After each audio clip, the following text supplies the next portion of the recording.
This is One on One.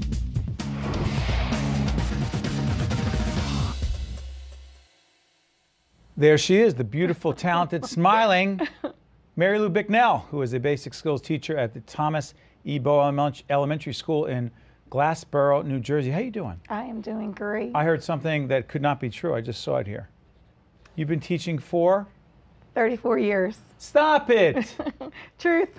Not true. Yes, truth. I don't lie. You still love it. I love it. Passion. Yes. Haven't lost it. Nope. Amazing. I have this program. I don't want to give it up. This program we're talking about is the Real Men Read program. Yes, it is. Part of our terrific initiative with the New Jersey Education Association, the Classroom Close-Up series that you see on NJTV all the time with our partners.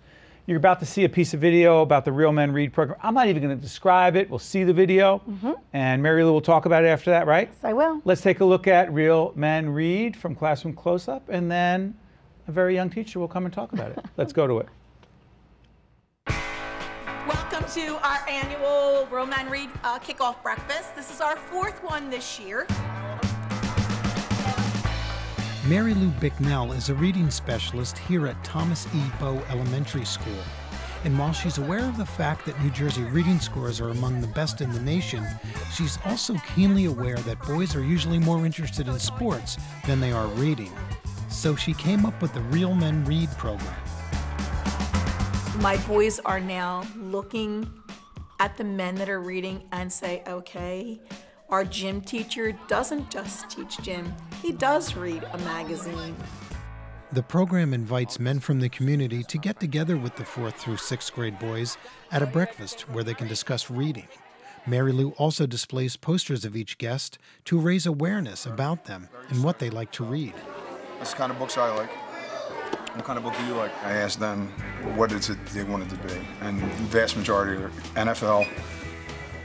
You know, they're all going to be sports people. And I just stress that, you know, in order for that to happen, for that to become a reality, you're going to have to go to college. And that's why it's important that they read and get a good education, because that's going to be the gateway for them to pursue that next level. How old was you when you read your first book? The earliest I can remember reading my first book, I was 4. And I was overly excited to be here because literacy is something that I'm very passionate about and doing works in other realms with, so it just made sense to definitely be a part of a program, especially in the district, as this is my home district, being an alum of Glassboro Public Schools, so I felt the need to be here to give back. Before I came to Bowe School, I didn't really, I wasn't interested in reading. Then I was in the Real Men Read program, then it was getting more interested. It got me into reading more, it made me read more. Real men do read, very definitely. I have a real strong interest in reading. I think it's, children should learn that at an early age. My own home is filled with books. Reading will help you in life and make you better at things. So that kind of inspired me to read more. This program to me has started as something that was so small and has snowballed into something that's huge. Boys who were reluctant readers, did not want to read, didn't want to pick a book up, are now picking up books. Boys who would maybe get a 20 on a test and say, forget it, I'm not going to read ever again, are now passing with, a 70. I have seen some improvement, which is good. We have a long way to go still, but there's light at the end of the tunnel, which is great. Oh, I'm impressed. Thank you. You started this program. Yes, I did. How? Oh, gosh, about 4 years ago, I went to a workshop through the grace of my principal, said go ahead and go. And it was about bringing boys and books together.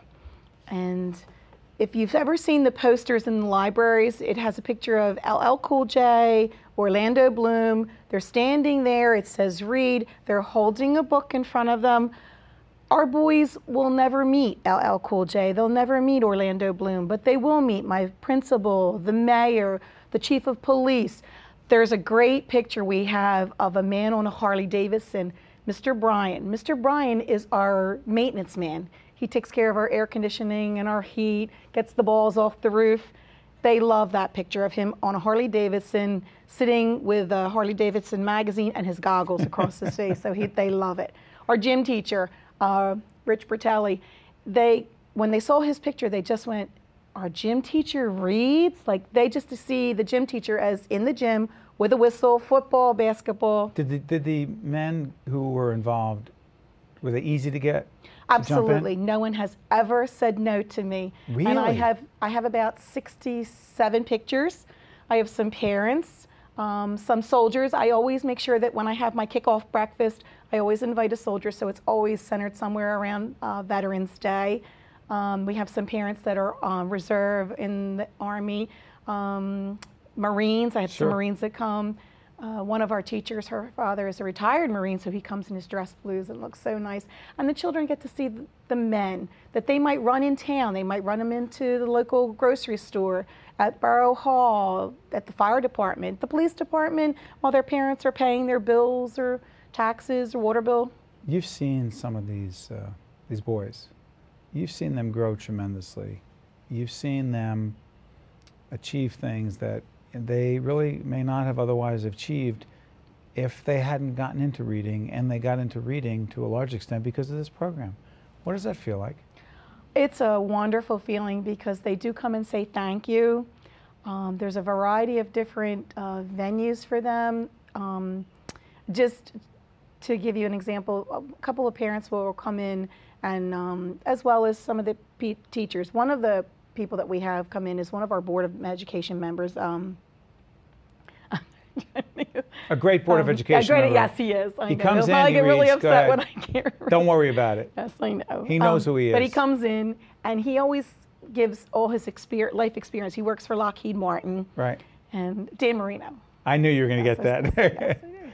Anyway, he comes in. Anthony, sorry, not Dan. Dan Marino's a football player. Dan Marino's a football player. Anthony Marino, yes, Anthony Marino. I was going to say, wow, she gets Dan Marino to come in. Good. I have had some because you want Dan Marino to come in, that's why. That's it. But what's his first name again? Anthony. Anthony Okay. Marino, big supporter. One of our Board of Education members went to Japan, and in the springtime when we had our culmination end of the year party, he came, brought all these different artifacts from Japan.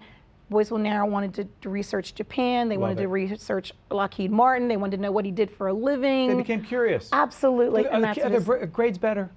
Yes. They have gone up at least one grade level in reading, which is good. And we have a long way to go. Just like I said, we have a long way to go, and that's why I want to stay into teaching. It's so interesting to me. This particular episode, by the way, I want to tell our audience, this particular episode of Classroom Close-Up, which you can actually see at NJTV, go on the website and find out, was nominated for?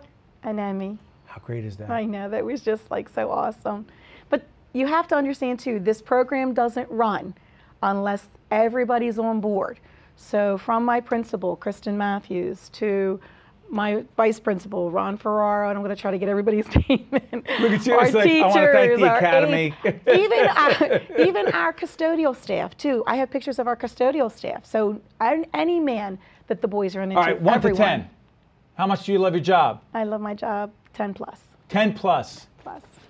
I got to tell you something. You're changing kids' lives, and you started this program. Congratulations. Thank you very much. Thank you very much. Nice meeting you. You're terrific.